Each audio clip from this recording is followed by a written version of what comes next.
Bien, perfecto. Bueno, vamos a continuar con nuestro punto. Yo creo que hoy podremos terminar esta parte del pacto de autoridad y gobierno y iniciaremos con el siguiente, que es el del rey Ezequías y es el último del Antiguo Testamento.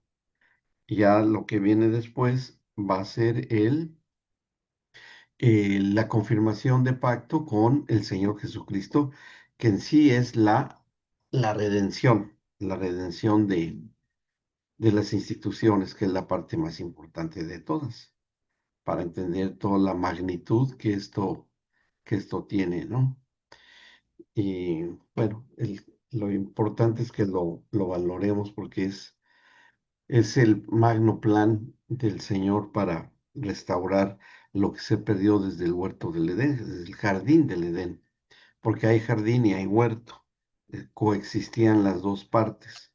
El jardín era el lugar de las delicias, que eso significa Edén, ¿no? El jardín de las delicias, porque era un lugar de privilegio, donde moraban Adán y Eva, y el huerto es donde se trabajaba. Ujú. Estaba al oriente, el jardín estaba en el centro y el huerto al oriente del Edén. Entonces, aún ahí la Biblia nos da cosas muy, muy interesantes que comentar. Bueno, Miguelito, muy buenas noches. Qué bueno, por ahí ya están, también veo que están el matrimonio Lencinas. Vamos a ver, muy bien. Bueno, vamos al punto que sigue. Vamos también a compartir pantalla para estar guiándonos con esto. Ahí lo van a ver. Ahí está. Y era la que sigue. La que sigue, esta. Nos quedamos aquí en la construcción de la autoridad de los roles familiares que ya hablamos la sesión anterior. Y a partir del punto número 6 ya empieza a haber una manifestación soberana de parte de Dios juntamente con el rey Salomón, para una correcta administración de la autoridad en la familia. Acuérdense que nuestra perspectiva es considerarlo que es un pacto que también se está realizando con varias configuraciones personales de los pactantes, que en este caso sería este aquí ya nos empieza luego Gustavo. Fíjense, todavía ni empiezo a hablar y ya está aquí hablando Gustavo de cosas bien interesantes. Sí, muy bueno, Gus, lo que nos enviaste de Ezequías, restaurador del templo. Esa ilustración me gusta mucho cómo está. Eh, y fíjense, una que es Dios y alguien hecho a la imagen y semejanza de Dios. Ahí hay una similitud, que en este caso sería Salomón como era en un principio, que hizo Adán a la imagen y semejanza de Dios, o nosotros. No es porque haya sido el rey Salomón, sino simplemente como nosotros, ¿no? Otra similitud es que ambos eran reyes, ambos. El rey y de reyes, el Señor de señores, porque coexistía con el Señor Jesús antes de su encarnación, ya estaba presente, el verbo no encarnado.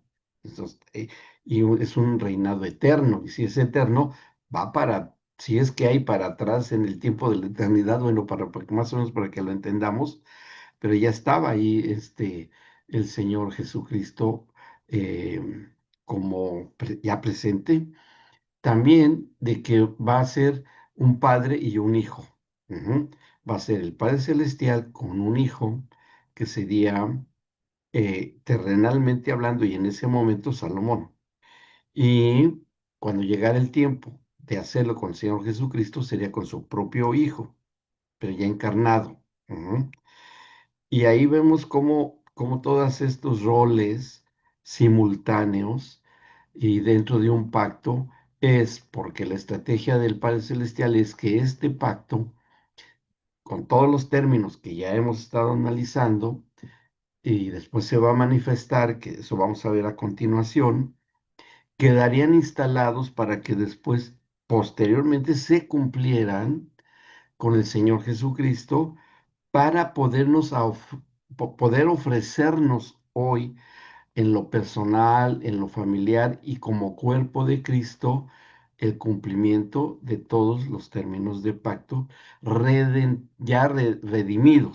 por medio de la redención en Cristo. O sea, ya el producto terminado finalmente es el que nosotros vivimos y experimentamos en nuestra propia vida familiar, nuestra propia vida personal como iglesia, como la iglesia pequeña que fue lo último que tratamos la clase anterior, que es la familia en sí, la iglesia grande, que es todo el cuerpo de Cristo, que puede ser una congregación, pueden ser congregaciones en una provincia, pueden ser congregaciones en un país y todas las congregaciones en el mundo donde se cree, viva y se crean en la redención en Cristo Jesús, tal como nosotros tenemos esa convicción. ¿M?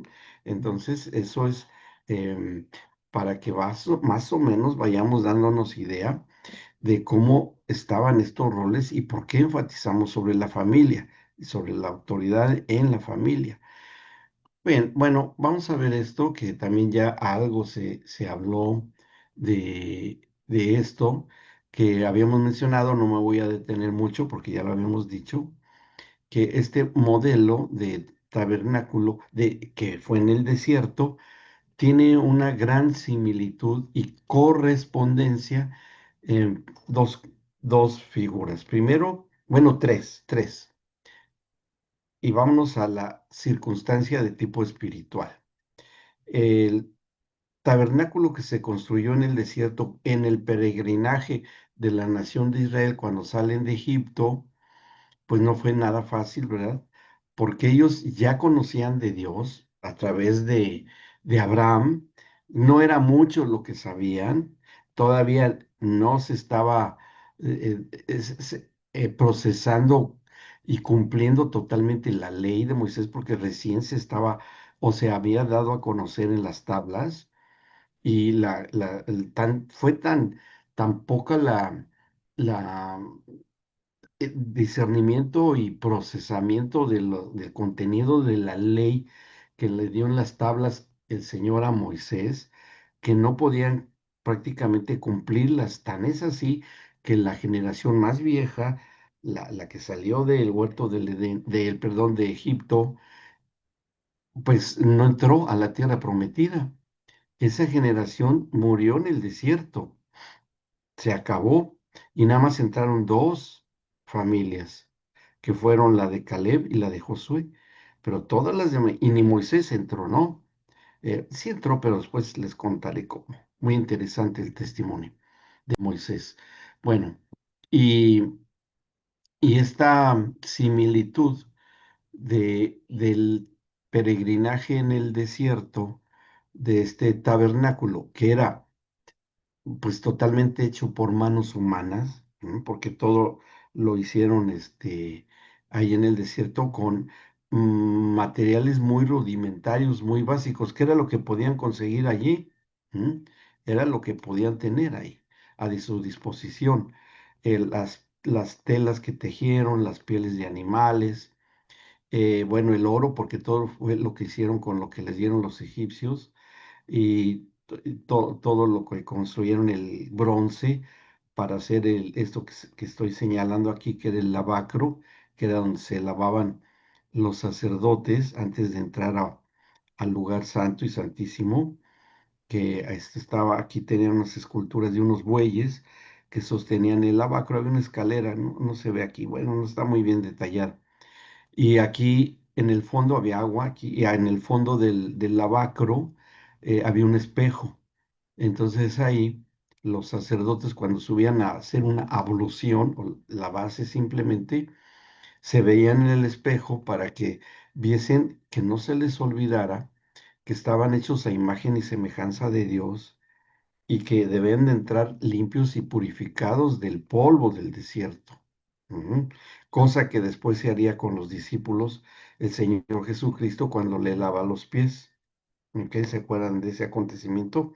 Todo debía tener una correspondencia.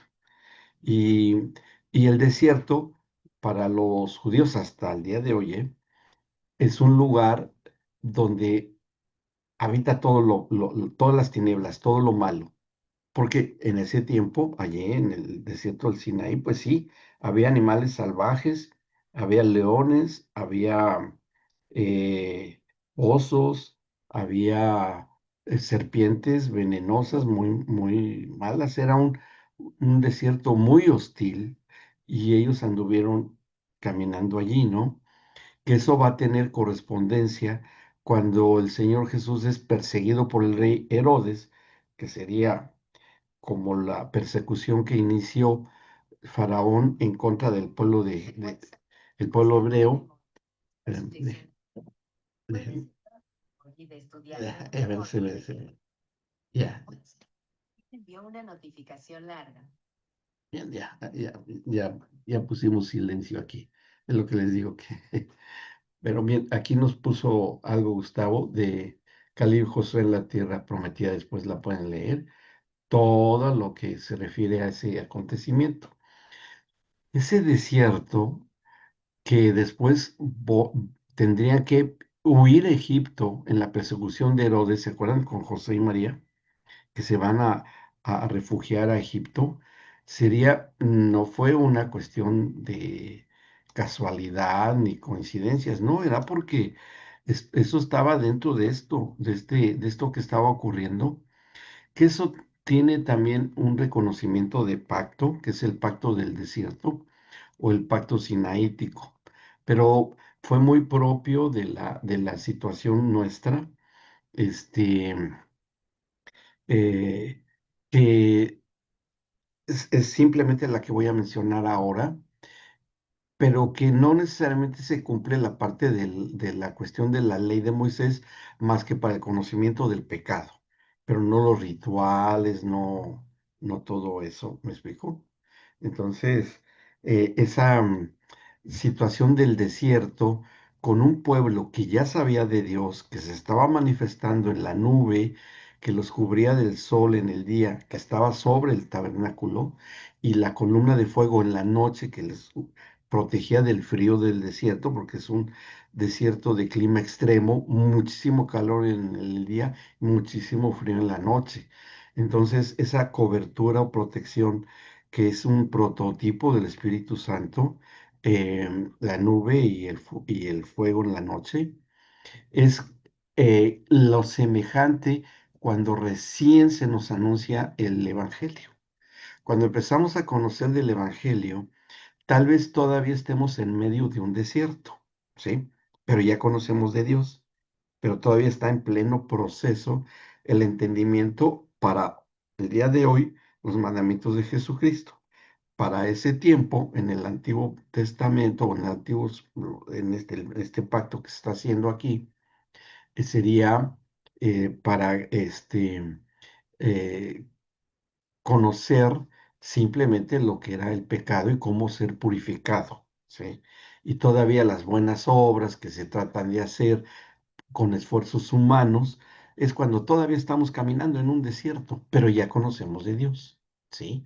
Entonces, eso es importante que nosotros lo sepamos. Bueno, entonces todos estos, este caminar que fue muy difícil para la nación de Israel.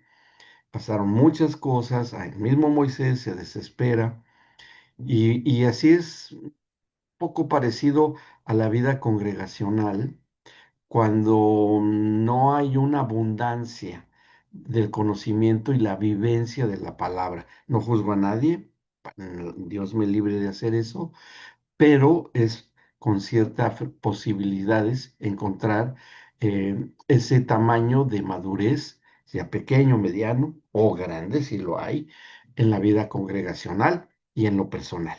Bien, es como es este prototipo. O sea, lo anuncian y lo están diciendo, pero esto está dentro del antiguo pacto con el pacto del Sinaí. Ujú. Pero hasta ahí nada más. ¿Sí? ¿Vamos bien? Que todo esto debía de quedar anulado ya con el advenimiento del pacto que estamos estudiando. Aquí nada más para hacer lectura. el tabernáculo del desierto, el protocolo del templo nacido en el desierto, que es un templo muy rudimentario, pero es un templo en el exilio y peregrinaje de Israel. El cuerpo del hombre terrenal que edificaría el prototipo del género humano con la presencia del Dios único, pero percibido por los sentidos, porque los israelitas veían la nube y la columna de fuego, la veían, ¿sí? Después, y cuando salía Moisés, Jordana, que por ahí está dicho, que cuando salía Moisés de estar en la presencia del Señor, le brillaba tanto el rostro que se tenía que poner un velo porque no le podían ver el rostro. Y dice, hoy, pero ¿por qué pasaba eso? Bueno, porque Moisés ya estaba consagrado para lo que estaba haciendo el Señor y la presencia tremenda y potente del Señor le iluminaba el rostro, pero los demás lo veían y tenían que verlo porque había ocurrido algo y tenían que ver para creer, como Tomás, el apóstol, tenían que ver para creer, ¿no? Entonces eso fue muy interesante que haya quedado y que después que esto desapareciera. Esto va a desaparecer cuando se empieza a construir, aquí ya lo vemos, cuando se empieza a construir, es una imagen que no necesariamente está apegada. Por ahí nos mandó, y no sé si lo leyeron, nos envió Gustavo, ¿cuál sería el equivalente del costo del Templo de Salomón hoy? No sé si lo leyeron. ¿Leyeron el chat? ¿Sí? Que hoy sería casi, casi imposible construir, o hacer algo semejante, ¿no?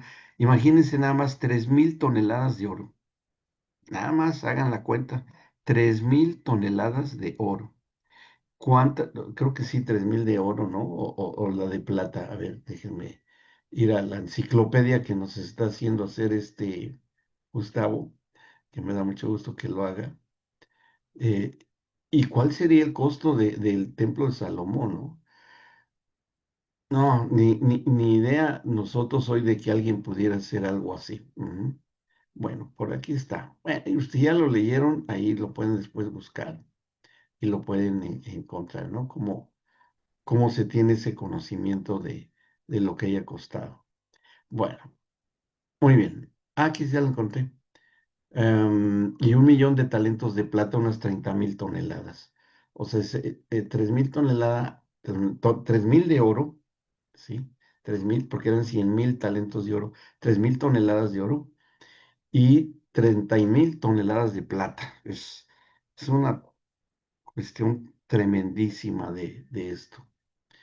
Bueno, ahora, el templo de Salomón, cuando empieza a ser construido, que ya están dados todos los términos, y vamos al capítulo 3 del segundo de las crónicas, porque aquí ya va siendo el tiempo en el que se haga el pacto. Hasta entonces, y van a ocurrir muchas situaciones que aquí las hemos anotado, que empieza ya a darse de manera de término de pacto que después se cumpliría con Cristo, la transición del hombre en santidad y sujeto a su constructor, ¿sí? Es decir, que el de estar en el tabernáculo en el desierto, ahora ya tienen una tierra prometida donde ya están viviendo el reinado de paz de Salomón, que todo su reinado fue un reinado de paz, no tuvo guerras.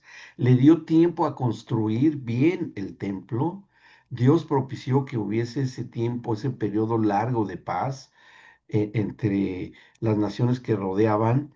Ya le tenían mucho respeto y los reyes empezaron a conocer la sabiduría del rey Salomón, ¿no? Que le iban a pedir consejo y bueno, toda una serie de cosas, ¿no? Entonces, esa personalidad de sabiduría del rey Salomón, que se la da Dios y que entra como término de pacto, es la sabiduría o la palabra de ciencia y palabra de sabiduría que se nos da hoy a través de los dones del Espíritu Santo. ¿Por qué nosotros podemos tener estos dones del Espíritu Santo? ¿Nos lo da porque son tiempos modernos o porque hubo un movimiento espiritual en los grandes avivamientos de la iglesia cristiana eh, pasada, o sea, hace no sé, cuando empezó en Israel con los apóstoles, o es porque es una moda de hace 100, 200 años. No, no. ¿Por qué tenemos nosotros todos los dones del Espíritu Santo? Porque son también y entran dentro de los términos de pacto. ¿Verdad? Entonces, si nosotros entendemos el origen, no tenemos en nosotros absolutamente ninguna duda que eso nos fue concedido en la estrategia y los planes de Dios desde ese tiempo. Acá como figura visible, como algo construido, que el constructor, que es el rey Salomón, era el prototipo del rey de reyes, que sería el Señor Jesucristo, el hijo del rey David. Cristo, el hijo del rey de reyes, el Señor de señores, que compartiría su reinado, porque son uno, con el Padre Celestial. Hay vinculaciones estrechas, íntimas, muy íntimas en esto. ¿M? Y todas las disposiciones que aunque le dio las instrucciones el Señor al rey Salomón y al rey David inclusive, eh, probablemente él pudo imaginarse o cómo sería, pero bueno, el que lo hace es Salomón, como hemos leído, él empieza a edificar. Y en el capítulo 3 cuando él empieza a construir, este, nada más vamos a leer el versículo 2 para ver cómo es esto. Comenzó a edificar quien Salomón. Perdón, en el uno. Comenzó Salomón a edificar la casa del Señor en Jerusalén, en el monte Moriah. Allí donde, ¿se acuerdan que ahí hizo el sacrificio? Iba a ser el sacrificio de Isaac, que lo mencionamos. Era el lugar en un altar de piedra que construye Abraham para sacrificar a Isaac, que estaba frente al monte Calvario. Y cuando iba a sacrificar a Isaac, Abraham, que ya lo va a punto pues, de sacrificarlo, el Señor le detiene la mano porque le da una visión a Abraham y le impide que lo sacrifique. Y lo que ve Abraham allá al frente, que son aproximadamente, son pocos, inclusive les mostré un mapa, no sé si ustedes otro grupo, pero están a escasos eh, 400, 300 a 400 metros, más o menos, de distancia. Y él pudo ver no solamente la crucifixión de Jesucristo, sino la resurrección de Jesucristo. ¿Mm? Entonces, cuando Abraham tiene esa visión del sacrificio de su hijo y la resurrección de Cristo, que iba a ocurrir en el futuro y que era un cumplimiento de pacto, en el pacto abrámico, entonces Abraham dice, ok, perfecto, es la fe del padre de la fe lo que está viendo, ¿no? Y eso lo dice Jesús en Juan 8. Dice, yo estoy viendo que Dios va a cumplir lo que yo establezca hoy. Y si yo estoy viendo a futuro que está sacrificando a su hijo y lo está resucitando, entonces lo va a hacer conmigo. Entonces es que él no duda en sacrificar a Isaac. Pero y claro, que se lo impide el Señor para que no se corte la línea del justo, hablando en las venideras generaciones después de Abraham. Fue algo estratégico y la soberanía del Señor así lo dictaminó. Bien, entonces todo esto que se está dando en este lugar es donde está construyendo el templo Salomón. ¿Ok? O sea, ya no es un altar como el que hizo Abraham de un montón de piedras, ya no es el tabernáculo, ahora ya es el templo que todavía está hecho, sí, con manos humanas, valga la redundancia, manos por humanos, ¿no? Manos de humanos, pero también tiene su significado. A ver, les voy a decir algo, a ver, ¿qué piensan ustedes y qué opinan ustedes de esto? Los papás, los que somos padres, bueno, y las mamás, bueno, más bien las mamás, ¿alguna vez mamás han fabricado humanas? A ver, Clau dice que no. Fabi, ¿qué piensa? ¿Que sí o que no? ¿Que sí ha fabricado alguna vez manos humanas? ¿Cuándo? ¿Cuándo? Encienda su micrófono, porque yo sé lo que va a decir. en la formación de mis hijos. Claro, estaban dentro de la fábrica. Entonces, el templo de Salomón, que todavía fue hecho por manos humanas, que fue Salomón y Hiram, se va a corresponder con la procreación cuando en el templo de un templo humano vivo, que es la madre, va a fabricar a otro humano, gracias también a la parte del padre, como ocurrió con Salomón. Hay una correspondencia. ¿Sí captan lo que estoy diciendo? ¿Lo alcanzan a comprender? Qué tremendo es esto, que la maternidad es una correspondencia de fabricar un templo y hecho por una humana, que sería la madre, y por un humano, que es el padre. Y la humana hoy sería la esposa o la iglesia, y el humano es el padre, que es el correspondiente con el Padre Celestial. Este, no, esto podríamos hacer hasta se me está antojando hacer un libro con esto, ¿no? Está maravilloso, qué maravilla. Por eso le dedicamos todo un módulo completo desde esta perspectiva a lo que es la procreación. Porque, ¿quién hace eso? La maravilla que es. Fíjense, nada más les doy un dato de entre muchos que van a aprender. Cuando entra el espermatozoide al óvulo, hay un destello de luz. Ujú. Por un intercambio que hay ahí de electroquímico del zinc. Y Jesús dijo, ustedes son la luz del mundo. ¿Desde cuándo, Señor? ¿Cuando voy a la congregación los domingos? No, cuando fuiste concebido en el vientre de tu madre, desde ahí somos la luz del mundo. Pero cuando se une a la luz del mundo que es Cristo, entonces sí brillamos. Brillamos en todos lados. Eso es bien importante ir entendiendo todas estas vinculaciones. Bien, muy bien. Bueno,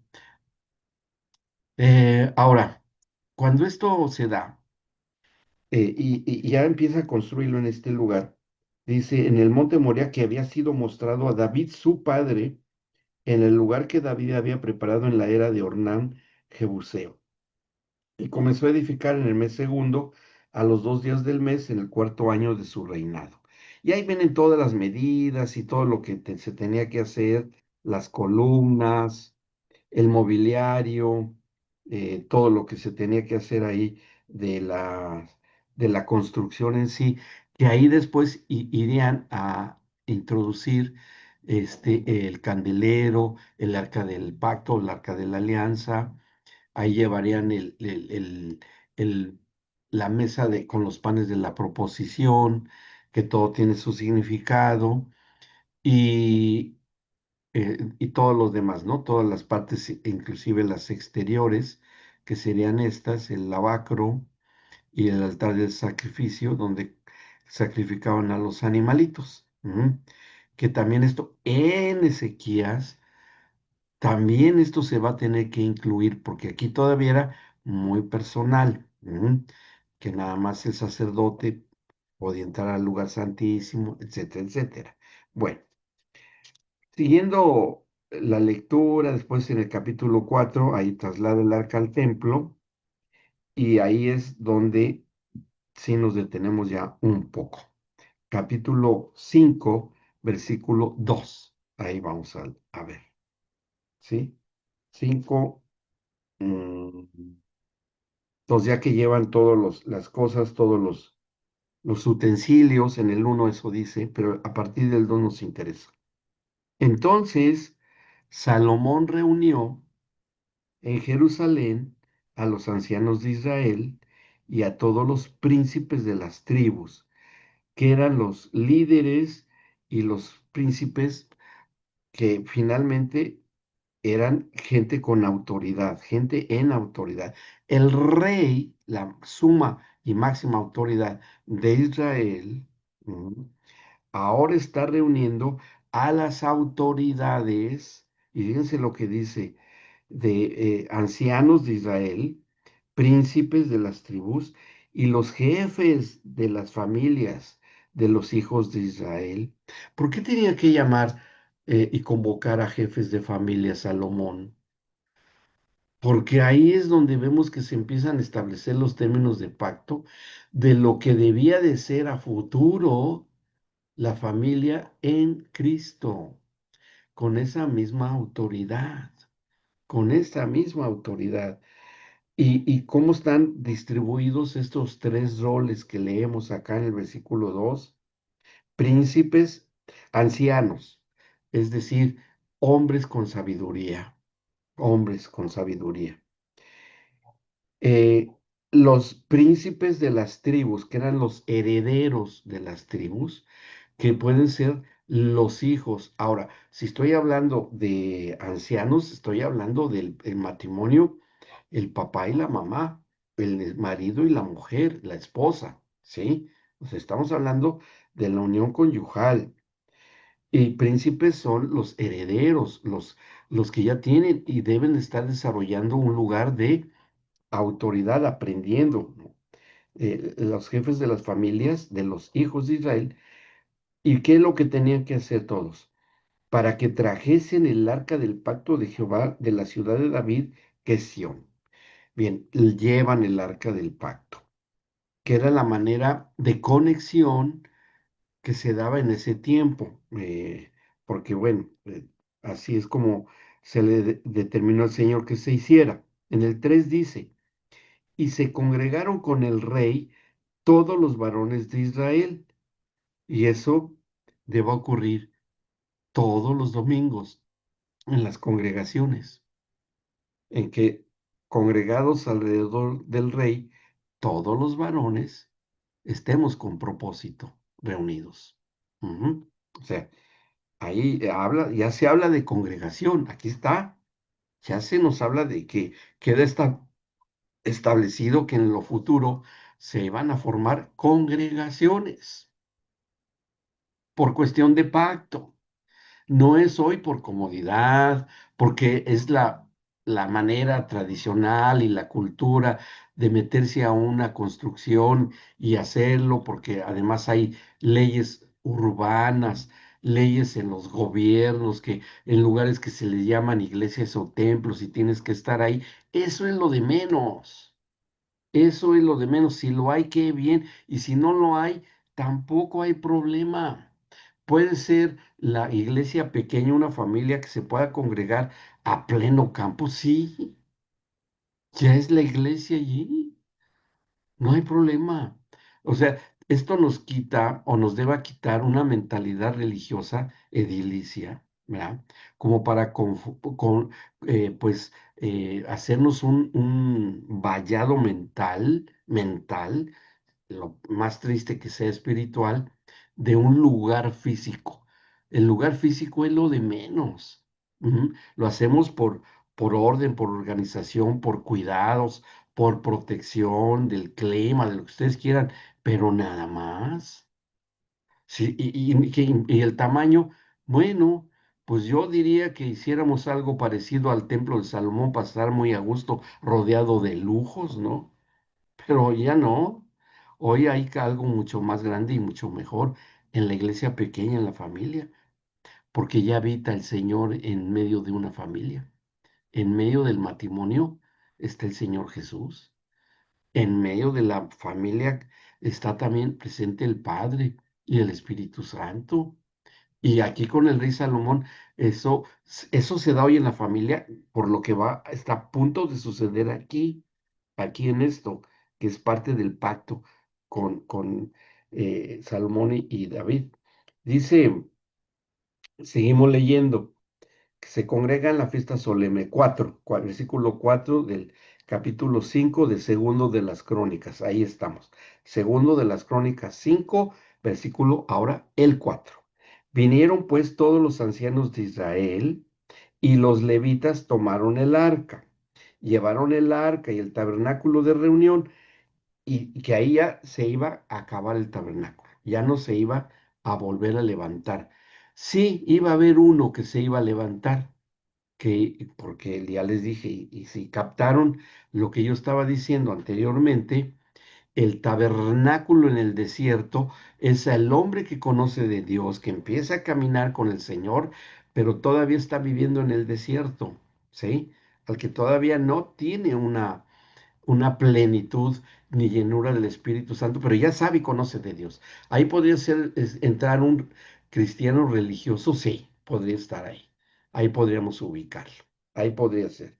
Pero bueno, ya lo mencionamos hace rato.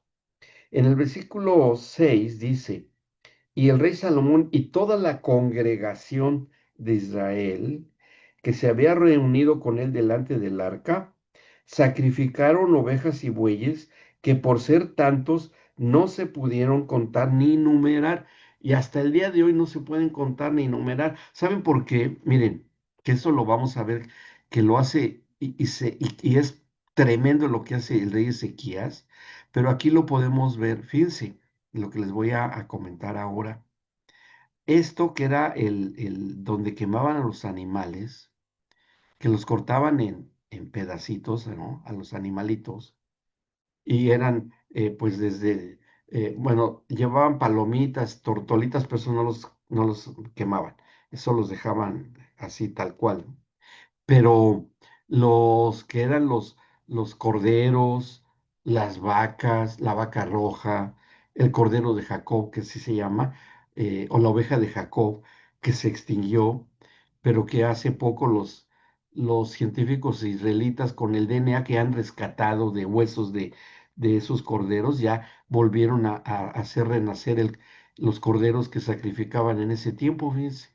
La vaca roja del sacrificio también ya la volvieron a sacar, a que resucitara prácticamente las vacas, los científicos de Israel. Qué bueno, respetamos los cultos actuales, ¿verdad? Ujú. Es primero de Rey.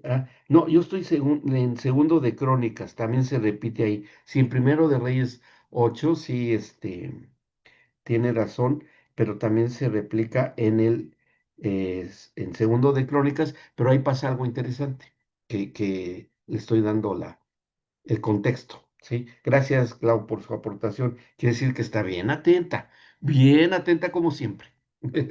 Y eso es bueno. Gracias, Clau. Fíjense que acá en esta, pues era una parrilla, ¿no?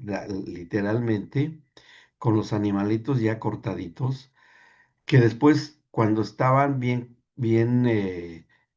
desbaratado el cuerpo del animalito, se le daba la alimentación al sacerdote principal y se le daba también a los levitas. Era parte de su sustento cuando se les daba eso, ¿sí? Se les daba la alimentación de ahí. Ujú. Bueno, ahí nos mandó, ahora sí nos mandó una bien bonita, unas fotos bien bonitas del tabernáculo, Gustavo. Gracias, Gus. Ahí lo vamos a leer también. Están muy hermosas las dibujos que nos mandó. Las fotos, casi, casi. Bien, gracias. Fíjense, ¿qué vinculación tendrá con nosotros hoy el que aquí se cortaran los animalitos y se quemaran? ¿Qué vinculación tendrían? ¿Se acuerdan que leímos, y yo me acuerdo que por ahí Roxana fue la que nos hizo la pregunta, que después la contestamos, lo que significaban los animalitos en el pacto de Abraham, ¿no? Cuando los parte Abraham y los pone una mitad frente a la otra, qué significaban las ovejas, qué significaban las terneras, todo eso, ¿no? Y bueno, aquí también esto tiene su significado hoy por hoy para con nosotros.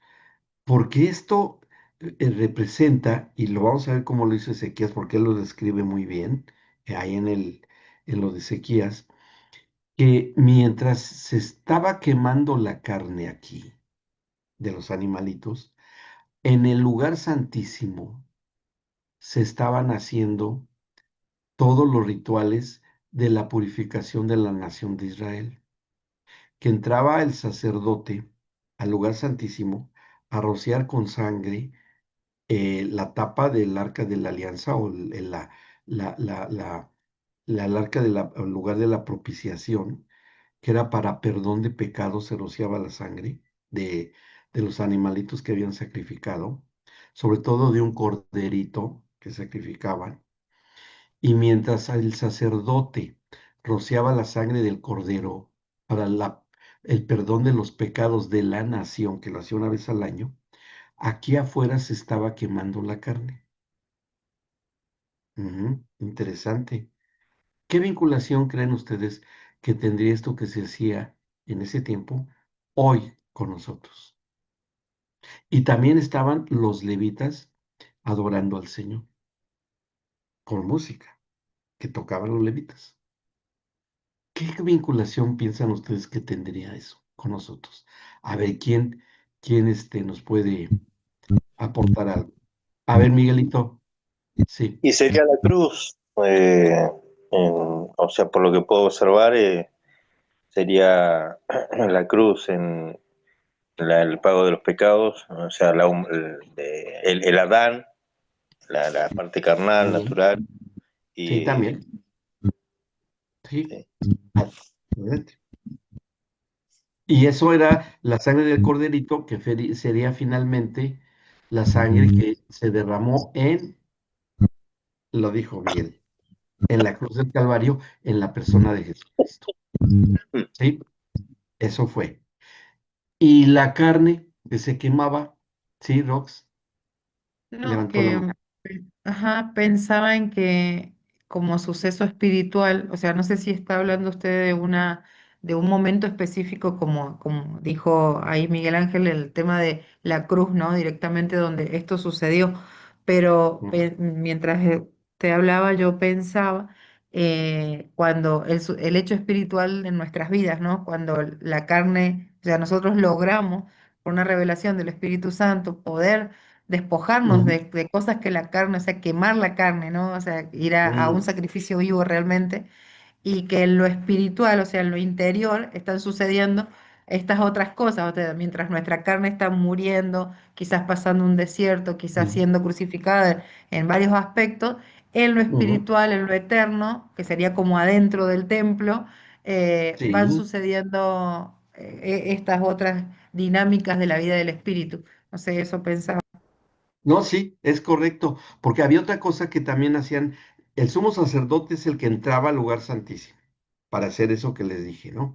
Los otros sacerdotes que no entraban ahí al lugar santísimo, en el lugar santo, donde estaba el candelero con los 7 brazos, donde estaba la mesa con los panes de la proposición y el altar del incienso, que son las oraciones de los santos, ¿sí? Eso también lo hacían al mismo tiempo, todo era simultáneo, que la quema de la carne aquí era lo que ha dicho Roxy, perfectamente bien establecido ahí. Es la quema de por el arrepentimiento, la quema de nuestra carne, de lo que nos hace que cometamos pecado, que es lo que habla Pablo en el capítulo 7 y 8 de la carta a los Romanos, ¿sí? En donde se especifica claramente que el arrepentimiento por medio de Cristo, en la carne en la que mora el pecado, y por medio de Cristo, nuestro intercesor intermediario, esos pecados son perdonados, son exterminados. Y que bueno, y también esto es por medio de la presencia del Espíritu Santo que ilumina el lugar santo con los dones del Espíritu Santo, ujú, o los 7 espíritus de Dios, que también por ahí está, tanto se cumplen en el Apocalipsis, pero también desde con Moisés. ¿Mm? Bueno, y está los 12 panes en la mesa, que serían el apostolado, o porque representaba a los 12 apóstoles, esos panes que se cambiaban diariamente, porque se endurecían, y, y que también representa el pan de vida, el alimento que debemos de consumir por medio de la palabra que nos santifica, ¿sí? Y el incienso, las oraciones de los santos. Todo eso ocurría al mismo tiempo, mientras estaba el sacerdote en el lugar santísimo, los otros sacerdotes ahí en el santo, y los sacerdotes que les tocaba hacer los sacrificios y la quema de los animalitos. O sea, todo esto en conjunto, es todo aquí nos escribe Gustavo, pero los que son de Cristo han crucificado la carne con sus pasiones y deseos. Si vivimos por el Espíritu, andemos también por el Espíritu, ¿sí? Y es exactamente eso, que, que no nos hagamos vanagloriosos, irritándonos unos a otros, envidiándonos unos a otros. Y sí, todo esto fue que hoy el apóstol, bueno, el apóstol Pablo nos lo describe aquí, pero es en el libro de Gálatas capítulo 5 es justamente lo que se pactó desde acá. O sea, no estamos, esto es importante que lo comprendamos, mis amados, que se nos quite la cuestión de que fue una época que se deba de imitar con los cultos antiguos ahí en el templo, ¿no? Hijo, porque, ay, Dios mío, no, yo he visto muchas cosas. Espero que me comprendan una santa angustia que le da a uno, ¿verdad? De ver gente que no ha comprendido esto y que quedan atrapados en un esquema mental, porque es mental, que se visten con atuendos que sin ser ni judíos, y los judíos sí tienen la herencia de sus cultos, ¿no? Sus genealogías y todo, pero un gentil hoy que ni tiene nada que ver con el judaísmo se disfraza de sacerdote y hace sus reuniones los domingos copiando cosas con todo respeto, pero yo no estoy muy de acuerdo con eso. Pero bueno, y es cuando no entendemos ni tenemos luz que esto fue en su tiempo y en su momento para que se estableciera el compromiso de Dios con nosotros. ¿Sí, Miguelito, quería comentar algo? Sí, es lo que hoy hay una corriente de estas características que se está dando, influenciando también, Ujú. volver, ¿no? Dicen volver a la Torá y bueno, a las ceremonias y demás. Sí, Claro. eh, Y sí, y hay una advertencia muy fuerte en la carta a los hebreos, ¿no? Acerca de esas actitudes. Pero es porque, pues, hay gente que no le ha amanecido todavía, que esto era sombra y prototipo de lo que habría de venir. Yo es infinitamente superior a lo que hoy tenemos, ¿ven? Pero bueno, cuando empezamos a entender, se nos hace muy claro, ya inclusive comprendiendo en el fondo de lo espiritual que es esto, viendo todo el contexto, ya vamos con plena conciencia y entendimiento de por qué nos congregamos, por qué estamos en un lugar, por qué la importancia de la oración, por qué la importancia de considerar y analizar la palabra, porque todo eso es lo que hay hoy, pero aquí fue sembrado desde ese tiempo, ¿me explicó? Sí, vamos bien, vamos bien, vamos bien. Ok. Ahora, eh, seguimos en la lectura, en versículo 6 estábamos ahí, que no se podía ni contar y no se podían contar porque hasta hoy, fíjense, después de esto, cuando llega el nuevo pacto con Cristo, que ya él dijo, este templo va a desaparecer, desaparece 70 años después, y ya no se volvieron a hacer sacrificios, pero siguió habiendo la iglesia que había nacido, la iglesia de tal como es hoy, ¿verdad? Con la iglesia la iglesia primitiva, con los apóstoles, después los sucesores, y sigue habiendo la quema de la carne, todavía no ha cesado. Sí, antes eran como animalitos, y era el cuerpo animal, el cuerpo carnal hoy, pero hoy por hoy, como nos lo comentó Roxana, hoy por hoy, nuestra carne es quemada cuando nos arrepentimos del pecado. Desde ese tiempo que eran animalitos, pero el día de hoy, ¿cuántos ya ha habido de sacrificios? Que es el que dice Pablo en Romanos capítulo 12, su culto racional. ¿Sí? Somos un sacrificio vivo y agradable a Dios, que es nuestro culto racional. ¿Mm? Ahí está, en ese solo versículo, lo que hoy sigue ocurriendo. Y estuvo bien que aquí quedara que ni se podían contar. 7 dice. Y los sacerdotes metieron el arca del pacto del Señor en su lugar, en el santuario de la casa, en el lugar santísimo, bajo las alas de los querubines, que eran muy grandes. Pues los querubines extendían las alas sobre el lugar del arca, y los querubines cubrían por encima así el arca como sus varas. Sacaron las varas y todo eso, y dice que ya una vez que meten el arca, sacan las varas con las que la podían cargar. Vean lo que dice el versículo 11. Cuando los sacerdotes salieron del santuario, porque todos los sacerdotes que se hallaron habían sido santificados y no guardaban sus turnos, y los levitas cantores, todos los de Asaf, los de Emán y los de Jedutún, juntamente con sus hijos y sus hermanos, vemos nuevamente a la familia, vemos a la familia, vestidos de lino fino, que el lino fino en el Apocalipsis dice que son las acciones justas de los santos. El significado en el Apocalipsis del lino es las acciones justas de los santos, hoy, nosotros, lo que es un equilibrio entre caminar entre la justicia del Padre y la gracia del Hijo, para, pues para hablar y para impartir justicia en el temor del Señor a través de la gracia. ¿Por medio de qué? Por medio del perdón. Eso es la clave. El perdón es la clave para que este equilibrio se establezca entre la justicia del Padre y la gracia del Hijo a través de nosotros. Bueno, dice, estaban con címbalos y salterios y arpas al oriente del altar, y con ellos 120 sacerdotes que tocaban trompeta. Fíjense que esto después que lo va a hacer Ezequías y lo vuelve a rescatar, se había perdido.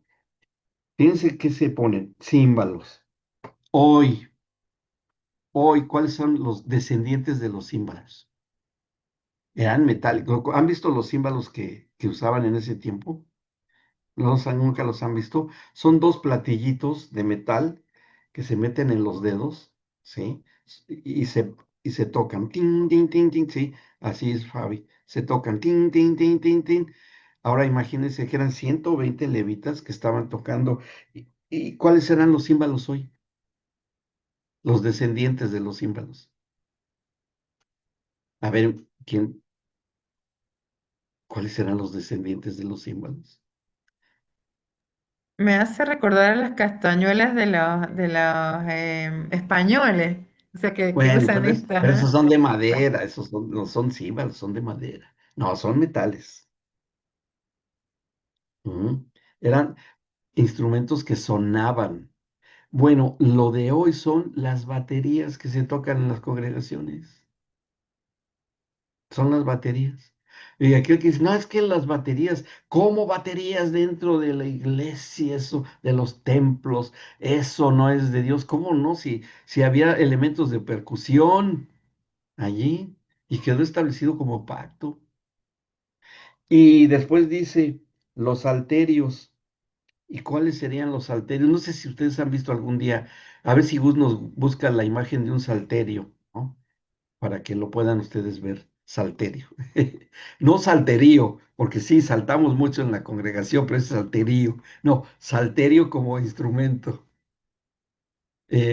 ¿Cuáles serían los? Bueno, si nos hace favor, Gus, de mostrarnos y si encuentra una ilustración de un salterio, a ver si podemos, si nos lo encuentra. Pero todo esto quedó como un precedente importante para nosotros de lo que es eso. Voy a hacer un experimento interesante. A ver, déjenme ver si me funciona. Ahorita se me está ocurriendo, a ver, que el Señor me guíe para hacer esto que voy a hacer. Voy a hacer una cosa aquí. Ahí están las. A ver si, déjenme ver, vamos a hacer algo. Voy a hacer un experimento.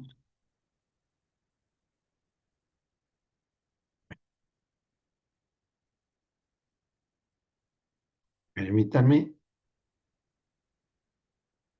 eh, aquí y nos vamos para acá. Estoy escribiendo algo, ¿eh? Estoy haciendo algo. Ah, ok. Ok, ahora vamos a hacer algo. Porque yo dije, bueno, ¿y por qué no estamos proyectando lo que nos manda este Gustavito? Bueno, ahí se está viendo. Ah, sí, eso es lo que nos está mal. Fíjense, ya voy a poder sacar. Ahorita se me vino la inspiración. Un experto ya lo hubiera hecho desde hace años, pero pues entiéndanme que yo estoy viejito y todavía la tecnología no se me da mucho. Pero miren, esto es lo que nos envió Gustavo, ¿no? A ver si encuentran la imagen de un salterio y aquí la proyectamos. Bueno, así, así vamos a ir viendo así vamos a ir viendo muchas de las cosas que nos envía Gus. Bueno, ya aprendí ahora en este momento. El viejo los trapos. Sí, gracias, Pablo. Gracias. Me acordaré de ti cuando estemos en el paraíso. El palito. Muy bien. Este, fíjense, Lore y el Germán de seguro. Bien. ¿Qué pasó? ¿Ya pensaron cuáles son los descendientes del salterio?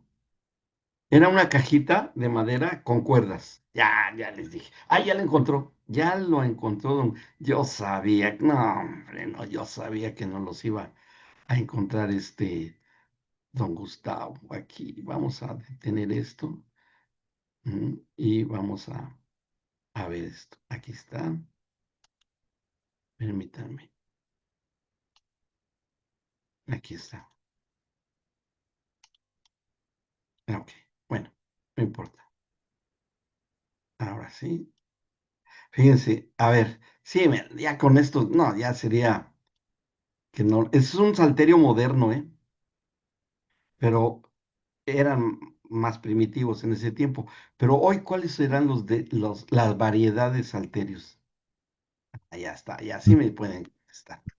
Sí, las guitarras, bajos. Claro, sí, los instrumentos de cuerdas. Entonces, pero es que, ¿cómo? Guitarras eléctricas hoy, ¿qué importa? El sonido es igual, ¿no? El sonido es igual. Y aquí vean cómo hasta parece que es un violín, ¿no? Aquí hay un arco con cuerdas, ¿sí? Vean qué bien, qué interesante. Después dice acá, seguimos la lectura, dice con salterios y arpas. Bueno, las arpas sí las conocemos, ¿no? Sí las conocemos bien. ¿Cuáles serían los descendientes del arpa, de las arpas? A ver, piénsenle. Salterio de arco, aquí nos mandó esto Gustavo. ¿Cuáles serían? Y suenan hermosísimas las arpas, ¿no? Y les voy a ayudar porque veo que como que no aterrizamos todos bien en tierra firme. Hay un arpa grandotota enorme que por su tamaño no se podía meter no se podía, no se podía tener como las arpas, ya ves que están paradas y se tocan así. Bueno, una arpa grandísima y muy pesada se mete dentro de una caja de madera también. Y hay resonancia de zarpa pero ahí la golpean, no la tocan, sino la golpean unas teclitas. Que estoy diciendo? A ver, ya le agarró Fabi. Guitarras, no, no debí. ¿Qué sería, Fabi? Ya, no sé si. Claro. Los A ver, teclados. sigue. Los teclados, los pianos, claro, sí. Entonces, a ver, por cuestiones de pacto, aterricemos esto. Por cuestiones de pacto. Los teclados, aunque sean electrónicos, pueden estar incluidos dentro de los tiempos de adoración y de alabanza. Sí, y eso vino por algo que el Señor permitió que estuviera. Claro, por supuesto que sí. No es capricho para que se haga bonito, ni para que tan siquiera se luzcan los músicos, porque aquí los sacerdotes, y así quedó establecido, debían de estar santificados y purificados, cosa que sí hizo el rey Ezequías a través del pacto de él, que son los pactos institucionales. que los vamos a leer. Ya rápido los vamos a entender, es porque ya casi lo estamos tratando lo que después hizo el rey Ezequías. Bien, ¿vamos bien hasta acá? Bueno, dice en el 13 cuando sonaban pues, hay trompetas, faltaron instrumentos de viento, que también están incluidos, que pueden ser las flautas, pueden ser cualquier instrumento que sea de ese tipo, también puede haberlos. Los saxofones y todo eso que también llega a haber en las congregaciones, violines, o sea, todo eso está permitido, permitido no porque alguien lo dé permiso, más bien yo diría, está incluido en términos de pacto, está incluido. Entonces ya no veamos con recelos, ay, ¿quién les dijo que debe de haber esto? ¿Y quién les dijo, no, que tiene que haber el otro ahí? No, a ver, miren, aquí está una ilustración que nos envía este Gus. Vamos a verlo.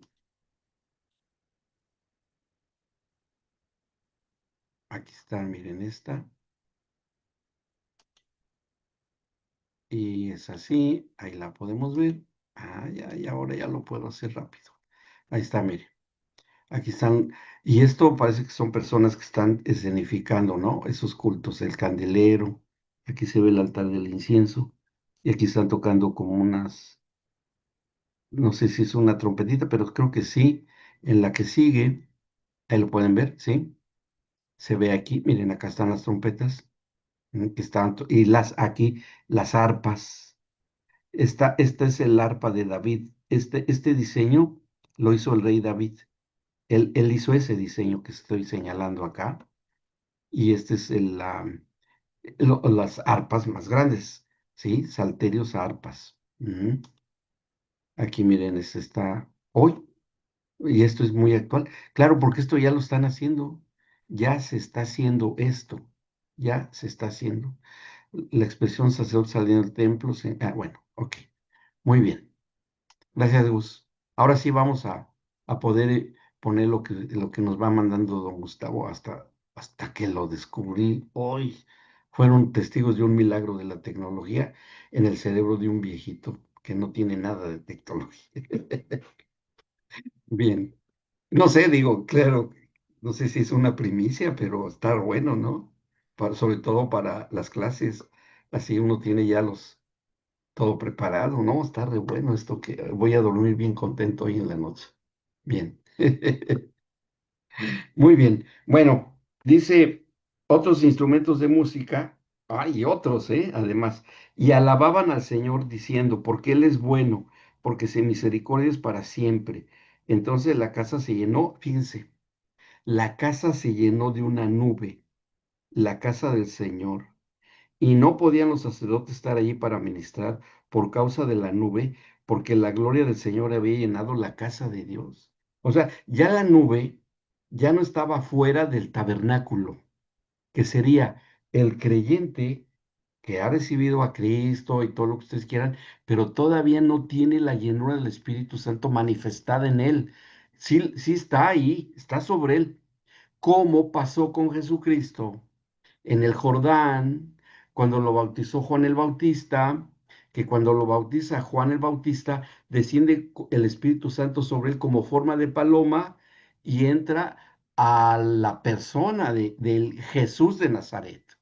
Y es ungido ahí por el Espíritu Santo para que todo su ministerio de milagros y los dones del Espíritu Santo y sus ministerios se pudiesen realizar. No fue por eso luego cuando el Señor Jesús decía y le preguntaban, ¿no? Hasta sus discípulos, ¿y por qué haces esto? Porque es necesario hacerlo. Y es por obediencia, pero era por obediencia a todo esto, que Jesús sí lo tenía bien presente, que lo tenía y que hoy por hoy se cumple en nosotros también. Bien, en nosotros también se cumple. Bueno, bueno, muy bien. Continuamos. Ya una vez que está aquí la nube y que era la gloria del Señor, y la gloria del Señor en la Escritura también lo identificamos como a la persona de Cristo Jesús. Él es la gloria del Padre. La iglesia es la gloria de Cristo, pero Cristo es la gloria del Padre. Y el Padre es la gloria en sí mismo. Ujú. Eso es lo que es. Bien, muy bien. Ok. ¿Vamos bien hasta acá? ¿Alguna duda o alguna pregunta? ¿No? Bien. Dice también, en el 6 ahí está, reunido, ya está pasando todo esto. Y en el 6 dice, entonces dijo Salomón, el Señor ha dicho que él habitaría en la oscuridad. Y esto es también súper interesante, este versiculito, porque si hoy, a ver, si se acabó el templo de Salomón, y el templo que después levanta Herodes, ese fue un templo trucho, con todo respeto, pero fue un templo truchito, porque lo edificó un idumeo, que no era ni judío, ¿no? El rey Herodes, que lo impusieron, lo impusieron los, los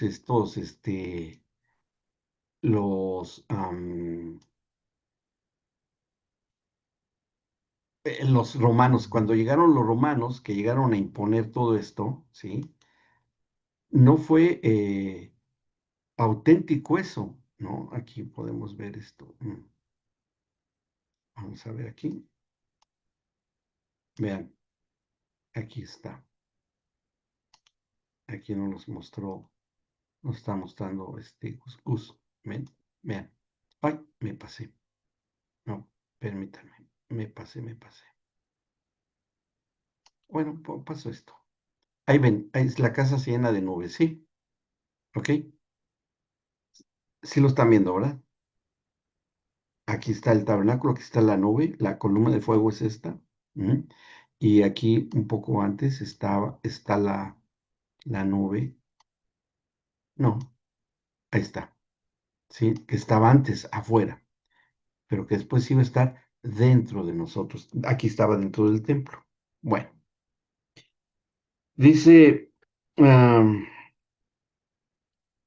esta morada que hay en el tabernáculo y entra en la nube y después entra en el templo de Salomón, y cuando se destruye el templo de Salomón, eso ya no va a estar. Ni tan siquiera estuvo durante el templo de Herodes, que ya tenía 400 años sin estar presente el Señor en la nación de Israel, 400 años, hasta que llega el Señor Jesucristo. Ujú. Y ese templo después iba a ser destruido a los 70 después de Cristo. Y cuando se destruye ahí, ¿qué pasó entonces? Entonces, ¿dónde quedó la habitación donde habita el Padre, que Él habitaría a futuro en la oscuridad? ¿En dónde está ahora?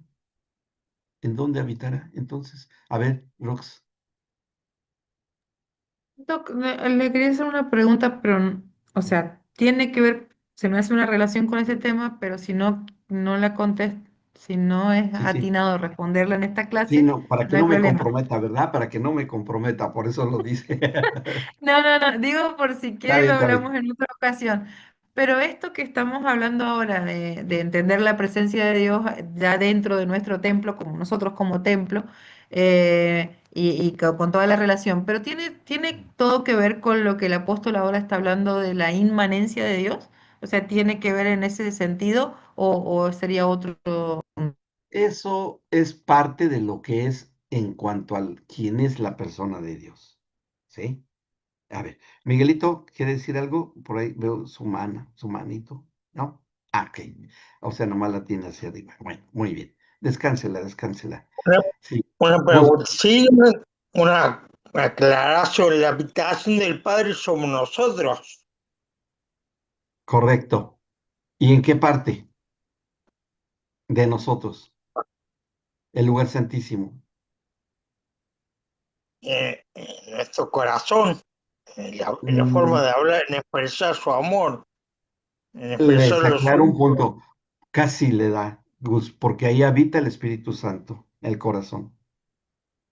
¿Sí? Ah, El Padre donde habita hoy en este templo humano, ujú, es sí. acá, en las áreas cerebrales de la espiritualidad. Por eso hay que cuidar los pensamientos. Pues sí, y es una parte oscura y cerrada, ¿sí?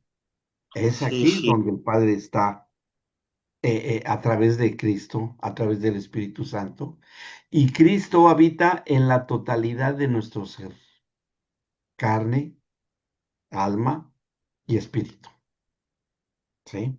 O sea, el plan perfecto, el plan perfecto. Yo hice un estudio, tal vez Gus se acuerde y Clau, porque, y también Debbie, porque yo di un estudio aquí en Manantial acerca de cuando el Padre habita en la oscuridad, ¿sí? Eh, y sale todo el estudio ahí de este versículo, cómo es que hoy habita el Padre, en qué oscuridad, de dónde, en nosotros, acá adentro. Ujú, exactamente, porque es donde se encuentran las cosas finas de las funciones cerebrales. La neurociencia nos puede hablar un montón de esas cosas, pero bastantes. Bien, bueno, ok, dice el Ya, 2. Ah, sí, Gus. Ujú, va a decir. perdón, muchas gracias. Ah, ok. Dice el 2. Yo pues he edificado una casa de morada para ti y una habitación en que mores para siempre. Pero se acabó el templo de Salomón cuando llegó Nabucodonosor, que arrasó con el templo y se robó todo, los de Babilonia. Se llevaron todo, todo, todo, todo. Lo único que no se pudieron llevar fue el arca del pacto porque no la encontraron, porque Salomón había construido con Hiram, el ingeniero, que fue un rey ingeniero, construyó una plataforma que se sumía en el piso y, del lugar santísimo. Cuando se sumía esa plataforma, escondían el arca, la movían sacerdotes, porque ellos estaban parados ahí, escondían el arca y se volvía a subir la plataforma. Era un sistema hidráulico, por ahí yo vi los planos. Es muy difícil de encontrar eso, por eso no le pido a Gus que lo busque, porque no lo va a encontrar, pero por ahí tengo el estudio. Es un judío que se convirtió a Cristo y él tiene todo eso. Está bien interesante. Y bueno. Y el arca nunca fue robada, nunca se la llevó nadie, se quedó preservada. El arca es muy probable, supuestamente porque eso se descubrió, sigue estando, o está en una de dos lugares. Uno, que es muy probable que esté ahí, que está abajo del Monte Calvario, todavía el arca, por un arqueólogo que hizo ese descubrimiento. Ahí está. Pero en la visión de Juan en el Apocalipsis, él ve el arca en el cielo, él ve el arca en el cielo, ¿no? Pero como no distingue los tiempos, posiblemente el arca, cuando venga el Señor Jesús, sea trasladada a la presencia del Padre, al templo de la Nueva Jerusalén que están construyendo, según lo que dice el libro del Apocalipsis, ¿sí? Que profetiza Jeremías y todos los profetas del templo permanente y eterno. ¿Mm? Donde estará sentado en su trono el Hijo de Dios, el Mesías Redentor. Bien, bueno, entonces dice, seguimos leyendo eh, en el 3. Y volviendo el rey su rostro, bendijo a toda la congregación de Israel, y toda la congregación de Israel estaba de en pie. Y él dijo, bendito sea el Señor Dios de Israel, quien con su mano ha cumplido lo que prometió con su boca a David mi padre, diciendo, desde el día que saqué a mi pueblo de la tierra de Egipto, y empieza a hablar acerca de todo lo que había sucedido con el pueblo de Israel, que lo eligen a él como que él era el príncipe y después el rey. En el 6 dice, mas a Jerusalén he elegido que en ella esté mi nombre, y a David he elegido para que esté sobre mi pueblo Israel. Y David mi padre tuvo en su corazón edificar casa al nombre del Señor Dios de Israel. Mas el Señor Jehová dijo a David mi padre, respecto a haber tenido en tu corazón deseo de edificar casa a mi nombre, bien has hecho en haber tenido esto en tu corazón, pero tú no edificarás la casa, sino tu hijo que saldrá de tus lomos, él edificará casa a mi nombre. Y el Señor ha cumplido su palabra que había dicho, pues me levanté yo en lugar de David mi padre y me he sentado en el trono de Israel, como el Señor había dicho, y he edificado casa al nombre del Señor Dios de Israel, como lo hizo el Señor Jesucristo, exactamente como Él lo hizo. Ujú. O sea, estamos nosotros hoy comprendiendo que se nos está perdiendo la configuración clásica de la cultura hebrea, del tabernáculo, del templo de Salomón, y adquirimos la configuración en Cristo como templos vivientes, ¿sí? O sea, ¿se cumplió estos pactos? Sí, y se cumplieron. Y todo esto bajo este Salomón, ¿no? Eh, y bueno, yo creo que, bueno, ¿qué horas tenemos? Ah, sí, tenemos tiempo. Dice el 12. Perdón, en el 11 dice, y en ella he puesto el arca, ok, en la cual está el pacto del Señor que celebró con los hijos de Israel. Se puso luego Salomón delante del altar del Señor, en presencia de toda la congregación de Israel, extendió sus manos, porque Salomón había hecho un estrado de bronce de 5 codos de ancho, 5 codos de ancho y de altura, y lo había puesto en medio del atrio, y puso sobre él, y se puso sobre él, se arrodilló delante de toda la congregación de Israel, extendió sus manos al cielo y dijo, Jehová Dios de Israel, no hay Dios semejante a ti en el cielo ni en la tierra, que guardas el pacto y la misericordia con tus siervos que caminan delante de ti de todo su corazón. Y saben que esta oración que está haciendo aquí el rey Salomón es y tiene tanta actualidad para nosotros. Es una oración de pacto y es una oración trascendente de pacto. Ujú. Eso es lo que es. Dice que guardas el pacto y misericordia con tus siervos que caminan delante de ti, que has guardado a tu siervo David, mi padre, lo que le prometiste, tú lo dijiste con tu boca y con tu mano lo has cumplido, como se ve en este día. Ahora pues, el Señor Dios de Israel, cumple a tu siervo David, mi padre, cumple a tu siervo David, mi padre, lo que le has prometido, diciendo, no faltará de ti varón delante de mí que se siente en el trono de Israel, con tal que tus hijos guarden su camino, andando en mi ley, como tú has andado delante de mí.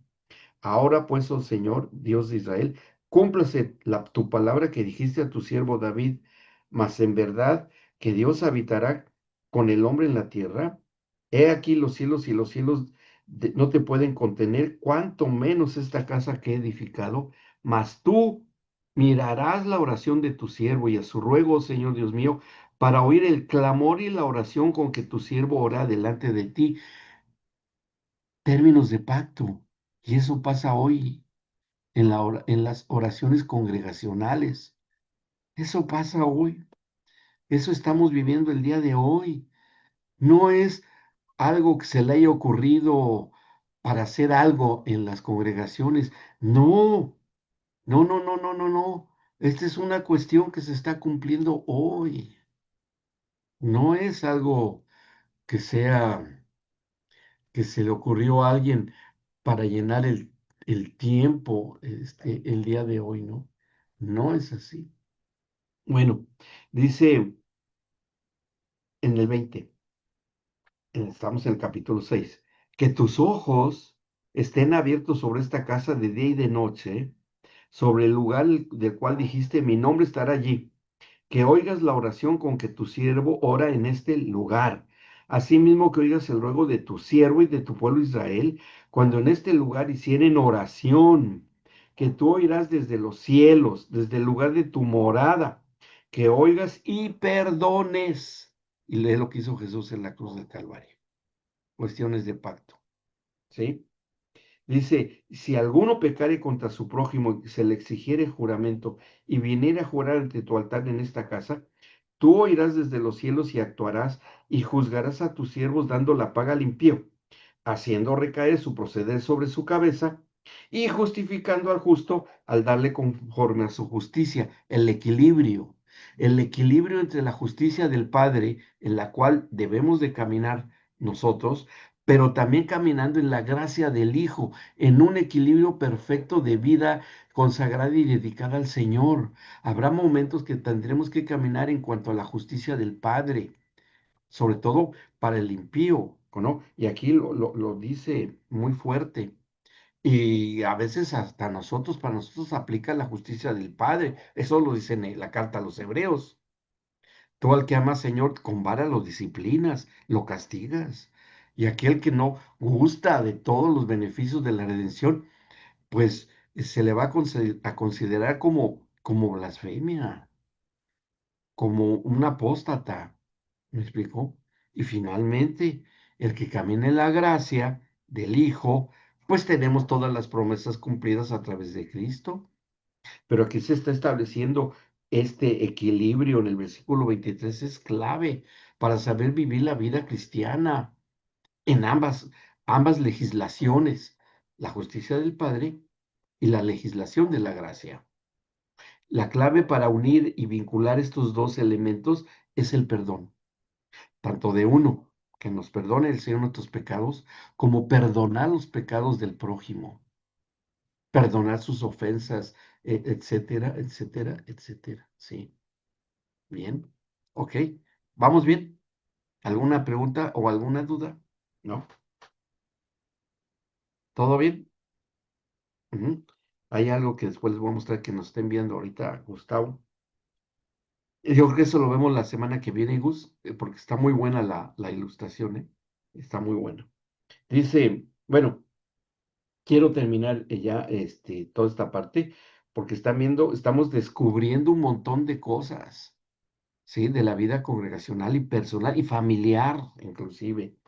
Dice, si tu, el 24, si tu pueblo Israel fuere derrotado delante del enemigo por haber prevaricado contra ti, y prevaricación es un pecado que es tomar provecho ilegal e ilícitamente de las cosas del Señor, hacer negocio, hacer uso de las cosas del Señor, pero para provecho personal.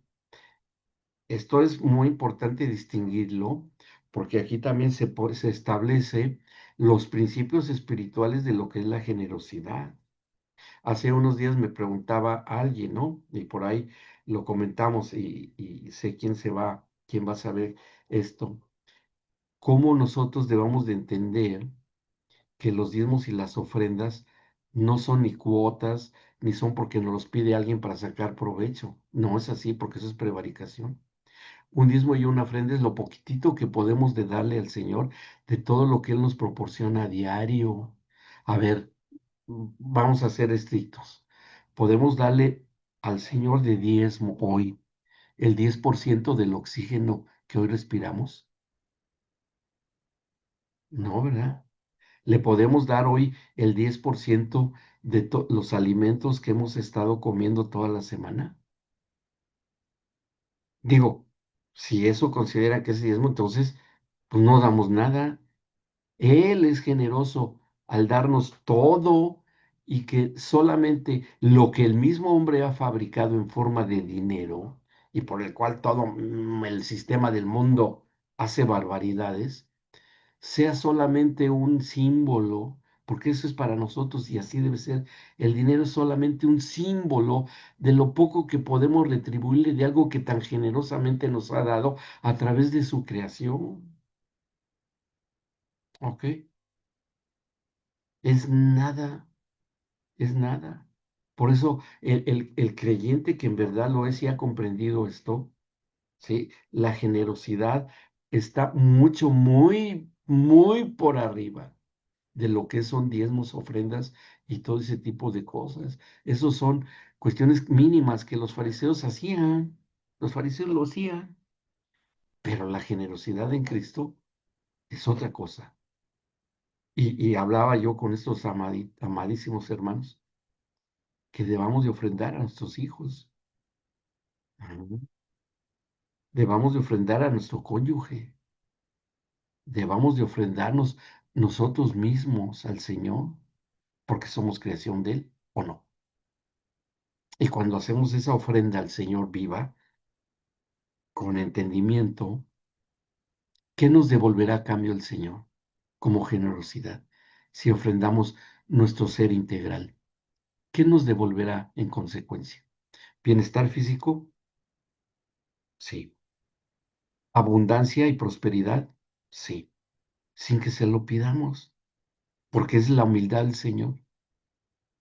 que él se reduce en una hechura humana llamada dinero, que eso ha sido y es la perdición del sistema del mundo. Pero bueno, nosotros ya no lo tomamos así. Nosotros lo tomamos que viene para dar, y esto está considerado aquí, ¿no? Dice, en el 24 terminamos con este versículo, y se convirtiere, lo vuelvo a leer el 24 porque está complicado entenderlo. Si tu pueblo Israel fuere derrotado delante del enemigo por haber prevaricado contra ti, y se convirtiere y confesare tu nombre, y rogare delante de ti en esta casa, tú oirás desde los cielos y perdonarás el pecado de tu pueblo Israel, y les harás volver a la tierra que diste a ellos y a sus padres. Si los cielos se cerraren y no hubiere lluvias, por haber pecado contra ti, si oraren a ti hacia este lugar y confesaren tu nombre y se convirtieren en sus pecados cuando los afligieres, tú los oirás en los cielos y perdonarás el pecado de tus siervos y de tu pueblo Israel, y les enseñarás el buen camino para que anden en él, y darás lluvia sobre tu tierra que diste por heredad a tu pueblo. Si hubiese hambre en la tierra, o si hubiese pestilencia, tizoncillo, añublo, langosta o pulgón, que son las enfermedades, las plagas, la miseria, etcétera. O si los sitiaren sus enemigos en la tierra donde moren, cualquiera plaga o enfermedad que sea, toda oración y todo ruego que hiciere cualquier hombre o todo tu pueblo Israel, cualquiera que conociere su llaga y su dolor en su corazón, si extendiere sus manos hacia esta casa, tú lo oirás desde los cielos, desde el lugar de tu morada, y perdonarás y darás a cada uno conforme a sus caminos, habiendo conocido su corazón, porque solo tú conoces el corazón de los hijos de los hombres, para que te teman y anden en tus caminos todos los días que vivieren sobre la faz de la tierra que tú diste a nuestros padres, y también al extranjero. Y ahí estamos nosotros, que no fuere de tu pueblo Israel, que hubiere venido de lejanas tierras a causa de tu gran nombre y de tu mano poderosa y de tu brazo extendido. Si viniere y orare hacia esta casa, tú oirás desde los cielos, desde el lugar de tu morada, y harás conforme a todas las cosas por las cuales hubiere clamado a ti el extranjero, para que todos los pueblos de la tierra, todos los pueblos de la tierra, conozcan tu nombre. Ahí está el Evangelio, y te teman así como tu pueblo Israel, y sepan que tu nombre es invocado sobre esta casa que yo he edificado. ¡Wow! ¡Qué tremendo término de pacto! Esta es la vida cristiana, mis amados, hoy. Esta es la vida llena de Cristo, hoy. ¿Me explico? Y que ya no hay necesidad de edificar un templo, ya está aquí, está ahí, yo los veo allí, ya está. ¿Cómo debemos de pensar hoy? Y eso es adquirir autoridad y adquirir gobierno espiritual. Bien, vamos bien hasta acá. Ahí pueden, después les pido que acaben de leer el capítulo 6, y ahí ocurre algo. Y lean sí, hasta ahí, todo el 6, que nos faltaría leer un poco del 7, es muy poquito, y empezamos el pacto de Ezequías la próxima clase. ¿Ok? Bueno, ¿no tienen dudas? ¿Quedó todo claro? ¿Sí? Ah, ¿vamos bien? Perfecto. Bien, bien. Vamos a-